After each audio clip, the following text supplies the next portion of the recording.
हम भी तो हिंदू राष्ट्र की आह्वान करते थे, लेकिन अब आँख खुल गई है। मैं हिंदुस्तान की जनता को अब बताना चाहता हूँ कि भैया हिंदुस्तान हमको चाहिए तो राम राज्य चाहिए, रावण राज्य नहीं चाहिए। हम अंधभक्त थे, हमने 2 बार अंधभक्ति में उनको वोट दिया। हमने सोचा भाई 15 लाख आएगा, बेरोजगारी खत्म होगी, हमारी भूखमरी खत्म होगी हमारी। मैं असली भगवाधारी हूँ जो सत्य पे अपनी बहनों के साथ खड़ा हूँ। उस समय भरी सभा में कृष्ण अकेल खड़े थे, आज यहाँ कुलदीप यादव खड़े हैं और बहुत सारे यादवों की फौज आने वाली है। हमारी बहन अगर ससुराल जाती है, ससुराल की भी बातें अपने घर पे जल्दी शेयर नहीं करती है मायके में। देखिए, हम आपको बताएं कि हम भी अखंड भारत हिंदू राष्ट्र की मांग करते थे, लेकिन यहाँ पे देखे और आज देख रहे हैं 2 साल से क्या न्याय कर रहे हैं, कैसे न्याय हो रहा है। तो राम राज्य में विभीषण को गले लगाया गया था, ना कि ब्रिजभूषण जैसे रावण को। तो अगर ऐसे रावण को गले लगाएंगे तो हम कैसे हिंदू राष्ट्र का मांग करें। हमारा भारत जो है हिंदू मुस्लिम सिख ईसाई एक माला के समान है और यहाँ सबको एक सम्मान से देखा जाता है। ये हमारा संविधान अधिकार देता है। अच्छा, अखंड भारत बन जाए अगर और हिंदू राष्ट्र बन जाए तो दिक्कत क्या है? कौन बनाएगा? दिक्कत क्या किसको, किसके माध्यम से बनाए बताइए। हम कौन है इस समय सरकार में? तो धृतराष्ट्र बने हुए हैं। उन्होंने अपनी बड़ी सभा में, कौरवों की सभा में द्रौपदी का चीरहरण हुआ तो उस समय धृतराष्ट्र तो अंधे थे। गंगा पुत्र भीष्म पितामह भी बैठे थे, गुरु द्रोणाचार्य बैठे थे, पूरी सभा लगी हुई थी। तो वहां बड़ी सभा में जब द्रौपदी का चीरहरण हुआ तो मौन होने के कारण पूरा कौरवों का नाश हो गया। तो आज उसी तरह मैं प्रधानमंत्री को भीष्म पितामह कहता हूं, धृतराष्ट्र कहता हूं कि अगर ऐसे ही धृतराष्ट्र बने रहेंगे तो बीजेपी का पतन पक्का हो जाएगा। क्योंकि 2 बार हमने भी, हिंदुस्तान की जनता ने उनको प्रधानमंत्री बनाया, दिल्ली के लाल किले पे बैठाने का काम किया।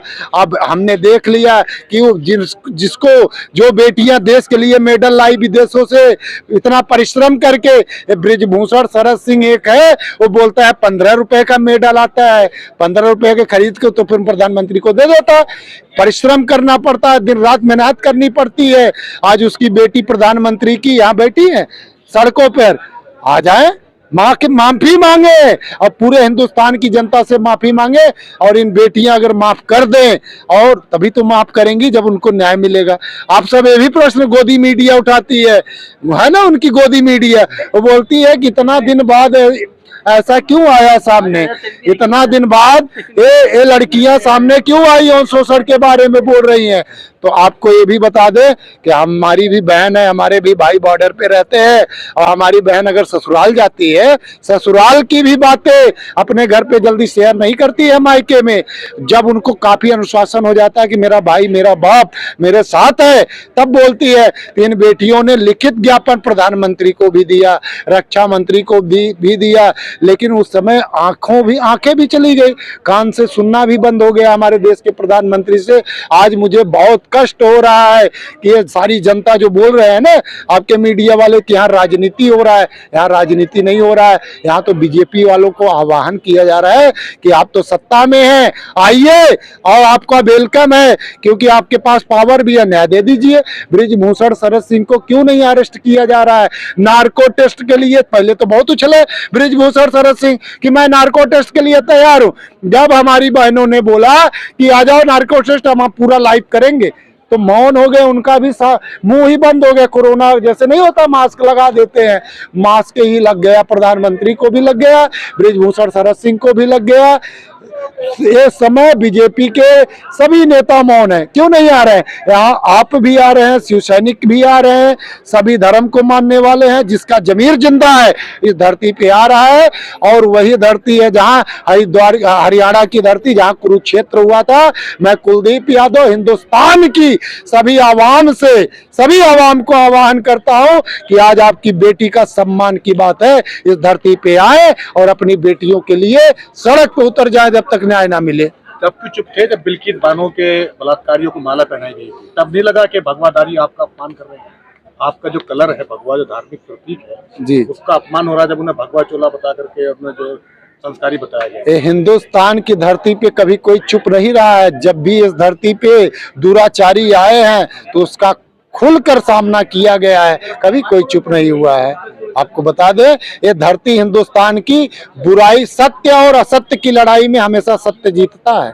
कौरवों की सेना बहुत थी, आज बीजेपी को हमने इतना सीट दिया ना, दिल्ली के लाल किले पे बैठा है, बहुत बहुमत है, विश्व में नाम हो रहा है, तो उनके कर्मों के कारण नहीं हो रहा है। हिंदुस्तान की जनता ने वोट देकर उनको प्रधानमंत्री बनाया, इसलिए विदेश तक डंका बजा। लेकिन आज वही विदेश वाले भी देख रहे हैं जी, ये तो झूठ मूठ का डंगोला पीट रहा था, इसके पास तो कुछ नहीं, ये तो ढोंगी आदमी है, एक नंबर का झूठा आदमी है। जनता को पहली बार आया तो बोला मैं 15 लाख रुपए दूंगा, बेरोजगारी खत्म कर दूंगा, भूखमरी खत्म कर दूंगा। तो ये तो भैया उद्योगपतियों की सरकार है। मैं तो हर राज्य में घूमा हूं, मुझसे कोई भी गोदी मीडिया आए, मैं चैलेंज करता हूं, बड़ी सभा में जब भी मुझसे प्रश्न करना हो मुझे बुला ले, अब मैं पूरे हिंदुस्तान की जनता के सामने मुझसे प्रश्न करे, उत्तर दूंगा। अच्छा ये बताइए, असली भगवादारी कौन है, आप या फिर वो जो क्यों ब्रजभूषण को गिरफ्तार नहीं कर पा रहे? हाँ जी, आप असली भगवादारी हैं या वो असली भगवादारी है? मैं असली भगवाधारी हूँ, जो सत्य पे अपनी बहनों के साथ खड़ा हूँ। उस समय बड़ी सभा में कृष्ण अकेल खड़े थे, आज यहाँ कुलदीप यादव खड़े हैं, और बहुत सारे यादवों की फौज आने वाली है, बहुत सारी हमारी यादव बहन भी आने वाली है।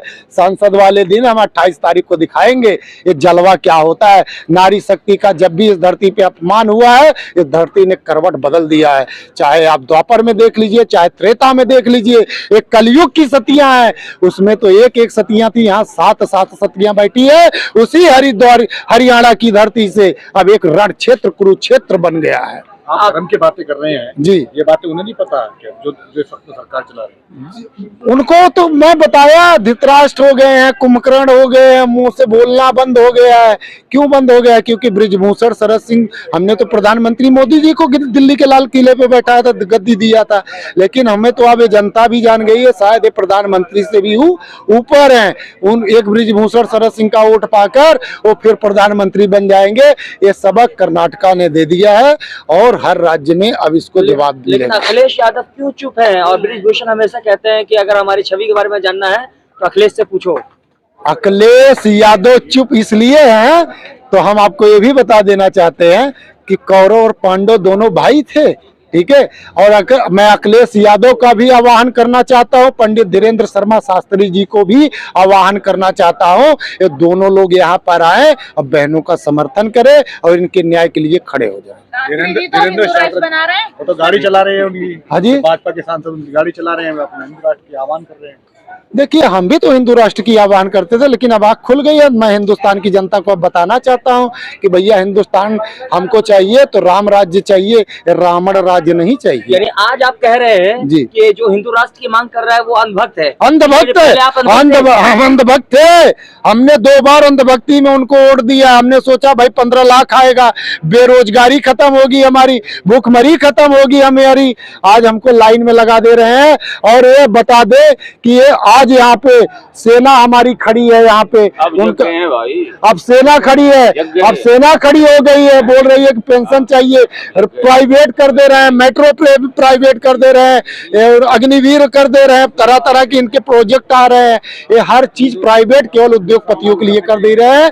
अब जनता जाग गई है, इसको पूरी 100% खुल गई है भगवाधारियों की, जो अब असली आपको पहचान गए भगवाधारी। कह रहे हैं 1000 में पेट्रोल मिलेगा तब भी ले लेंगे, आएंगे तो मोदी। वो मूर्ख है, वो पढ़े लिखे नहीं है। उनसे बोलो कि जो हमारी देश की संस्कृति है उसको जिंदा रखे। हिंदुत्व तो हमारे रगों हमारे ब्लड में बसता है। पहले भी हिंदू थे, अब भी हिंदू थे, रहेंगे, और जब महाभारत हुआ था तब भी हिंदू थे।